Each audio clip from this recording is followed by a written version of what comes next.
marami nang umaasi sa kanya. Ano po shop ba yan?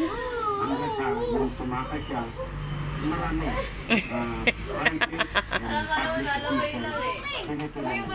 May filler kaming natatanggap. Gusto na rin mo ni Wesley. Inaantay niya lang daw ang atin yan. Para sa GMA Integrated News, John Consulta, Nakatuto, 24 oras. Sasakyan niya yan. Inausapan ni Vice President Sara Duterte, House Speaker at isa pang kongresista ng pagkontrol umano sa national budget. Binanggit pa niya ang umano'y paghingi ng ilang kongresista sa pagpapano nila sa 5 budget para sa mga Parang lumalangoy. Parang lumalangoy. Parang lumalangoy eh. Ang budget ng Pilipinas ay hawak lang ng dalawang tao. Hawak lang siya ni Congressman Zaldico at ni Congressman Martin Romualdez.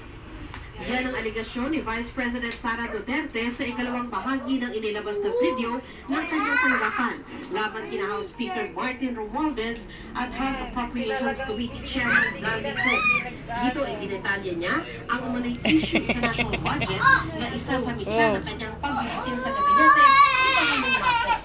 Halos 2 buwan na ang nakalilipas.